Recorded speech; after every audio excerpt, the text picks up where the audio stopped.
ନମସ୍କାର ସାଙ୍ଗମାନେ, ଆଜି ଏକ ନୂଆ ମିନି ବ୍ଲଗକୁ ଆପଣମାନଙ୍କୁ ସ୍ୱାଗତ।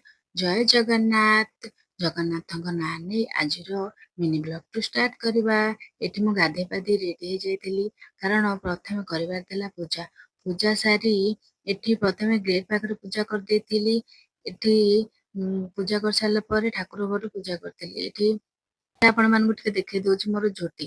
ସୁଦାସ ବ୍ରତରେ ପକେଇଥିବା ଝୋଟି ଆପଣମାନଙ୍କୁ କେମିତି ଦେଖାଯାଉଛି? ଜଲ୍ଦି ଜଲ୍ଦି କମେଣ୍ଟ କରି କୁହନ୍ତୁ। ଅକ୍ଟୋବର 2 ତାରିଖ ଗାନ୍ଧୀ ଜୟନ୍ତୀ, ତା ସହିତ ଦଶହରା, ଆଉ ତା ସହିତ ସୁଦଶା ବ୍ରତ। ଏଠି ଏସବୁ ଝୋଟି ମୁଁ କାଲି ରାତିରୁ ହିଁ ପକେଇ ଦେଇଥିଲି, କାରଣ ସକାଳେ ଝୋଟି ପକେଇକି ତା ସହିତ ପୂଜା କରିବା ସମ୍ଭବ ହବନି। ସେଥିପାଇଁ ରାତିରୁ ପୂଜା ପାଇଁ ଝୋଟି ପକେଇ ଦେଇଥିଲି। ଏଠି ପ୍ରଥମେ ବସେଇ ଦେଇଥିଲି ଚାହା, କାରଣ ପ୍ରଥମେ ଚାହା ବସେଇ ସାରିଲା ପରେ ତାପରେ ବାକି କାମ କରିବା ଚାହା। ଏଠି ମୁଁ ଗୋଟେ ପ୍ୟାନ୍ ବସେଇ କ୍ଷୀର ଗରମ କରିଦେଇଥିଲି, କାରଣ ଛେନା ଛିଣ୍ଡେଇବାର ଥିଲା ମଣ୍ଡା ପିଠା ପାଇଁ। ଏଠି ମୋର ହେଇଯାଇଥିଲା ମଣ୍ଡା ପିଠା। ତାପରେ ମୁଁ ୟାକୁ ଭୋଗ ଲଗେଇ ଦେଇଥିଲି ମାଙ୍କ ପାଖରେ। ତାପରେ ବାହାରି ପଡିଥିଲି ପୂଜା ବୁଲିବା ପାଇଁ। ଆମ ଦଶହରାର ମିନି ବ୍ଲଗକୁ ଆପଣମାନଙ୍କୁ ସ୍ୱାଗତ। ଏହି ଦଶହରାର କିଛି ମୁହୂର୍ତ୍ତ, ସୁନ୍ଦର ମୁହୂର୍ତ୍ତ, ଦଶହରା ପର୍ବ ଏବଂ ଅନେକ ମଜା।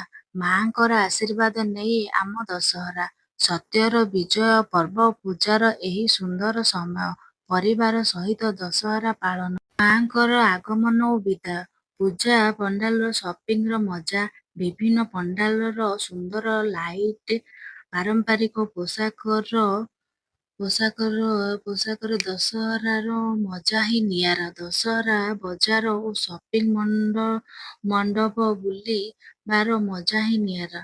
ଶୁଭ ପ୍ରଥମ ଦିନରୁ ହିଁ ମଣ୍ଡପରେ ଭିଡ଼ ଜମିଲାଣି। ରାତି ହେଲେ ପୂଜା ମଣ୍ଡପରେ ସୌନ୍ଦର୍ଯ୍ୟ ବଢ଼ିଯାଏ।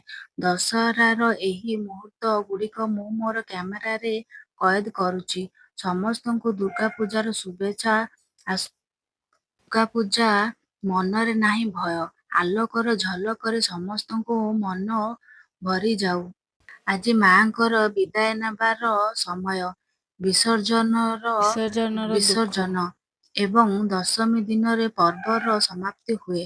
ପୌରାଣିକ ଅନୁସାରେ ମା ଦୁର୍ଗା ମହିଷାସୁର ଦାନବକୁ ବଧ କରିଥିଲେ। ଏହି ପର୍ବ ସତ୍ୟର ବିଜୟ ଓ ଅସତ୍ୟ ପରାଜୟର ପ୍ରତୀକ। ଶିଳ୍ପୀମାନେ ଅତ୍ୟନ୍ତ ଶ୍ରଦ୍ଧାର ସହିତ ମାଙ୍କର ମୂର୍ତ୍ତି ତିଆରି କରନ୍ତି। ଲୋକମାନେ ପରିବାର ଓ ବନ୍ଧୁବାନ୍ଧବ ସହିତ ପେଣ୍ଡାଲ ଦର୍ଶନ କରନ୍ତି। ଦୁର୍ଗା ପୂଜାକୁ ଭକ୍ତି, ଏକତା ଓ ଆନନ୍ଦର ପର୍ବ ନେଇ ବୋଲି କୁହାଯାଏ। ବିଜୟା ଦଶମୀ।